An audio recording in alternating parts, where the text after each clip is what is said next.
இனி நான் பார்க்க போற வீடியோ பாத்தீங்கன்னாக்கா கவுனி இட்லிக்கு அரிசி வந்து எவ்வளவு குவாண்டிட்டி வந்து சேர்க்கணும் அப்படின்றத பத்தி பார்க்கலாம் வாங்க. அரிசி பாத்தீங்கன்னாக்கா கருப்பு கவுனி வந்து 1 கப்பும், சிவப்பு கவுனி என்கிட்ட இல்ல, அதனால பாரம்பரிய அரிசி பாத்தீங்கன்னாக்கா பூங்கார் ரைஸ் வந்து இருந்துச்சு. இந்த பூங்கார் ரைஸ் வந்து நான் வந்து 2 செஞ்சிருக்கேன். அதாவது 1:2. 1 கப்பு நீங்க வந்து கருப்பு கவுனி சேர்க்கறீங்க அப்படின்னா 2 கப்பு வந்து பாரம்பரிய அரிசி இல்ல சிவப்பு கவுனி இல்ல இந்த மாதிரி வந்து நீங்க பாரம்பரிய அரிசி எதுவா இருந்தாலும் நீங்க வந்து சேர்த்துக்கலாம். அதே மாதிரி பாத்தீங்கன்னாக்கா 1 கப்பு வந்து உளுந்து எடுத்திருக்கேன். வெந்தயம் வந்து 2 டீஸ்பூன் சேர்த்திருக்கேன். வெள்ளை உளுந்தா இருக்கும் நான் 1 கப் எடுத்திருக்கேன். கருப்பு உளுந்தா இருந்தா நீங்க 3/4 கப்பு வந்து எடுத்துக்கலாம்.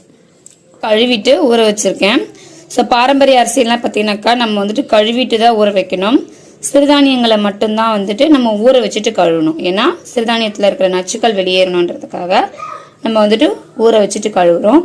இது வந்து பாத்தீங்கன்னாக்கா நம்ம கழுவணும், ஊற வச்சுட்டு கழுவணும்னா இதுல இருக்க சத்துக்கள் வந்து போயிடும். அதனால நம்ம வந்துட்டு கழுவிட்டு தான் ஊற வைக்கணும். ரெண்டுமே வந்து பாத்தீங்கன்னாக்கா கழுவிட்டு ஊற வச்சுட்டேன். இப்ப இது 2-3 hours ஊறினா போதும். அளவுக்கு மீறினால் அமிர்தமும் நஞ்சுன்னு சொல்லுவாங்க இல்லையா?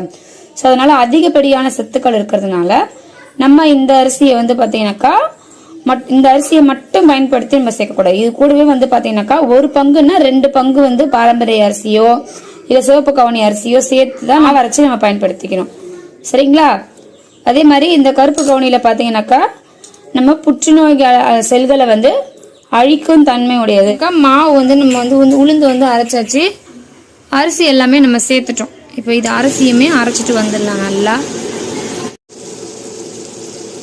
ஸோ மாவு பார்த்தீங்கன்னாக்கா நல்ல நாகப்பழ கலரில் இருக்கு பாருங்க. நாகப்பழ கலரில் தான் இருக்கும். ஸோ நீங்கள் வெள்ளை அரிசி சேர்த்திங்கன்னா இன்னும் கொஞ்சம் லைட்டாக இருக்கும். மாவு வந்து பார்த்தீங்கன்னாக்கா அடித்து இப்போ இது 8 மணி நேரம் வந்து புளிக்கணும். மூடி வச்சிடலாம். இந்த மாவில் பார்த்தீங்கன்னாக்கா தோசை, இட்லி, ஆப்பம் இதெல்லாம் சுடலாம். ஸோ ஃபஸ்ட்டு தோசை ஊற்றிருந்தேன். இப்போ பார்த்தீங்கன்னா இட்லி ஊற்றிருக்கேன். சரி எந்த மாதிரியும் நம்ம வந்து ஊற்றிக்கலாம். ஸோ இந்த வீடியோ பிடிச்சிருந்ததுன்னா உங்கள் ஃபேமிலி அண்ட் ஃப்ரெண்ட்ஸுக்கு ஷேர் பண்ணிக்கோங்க.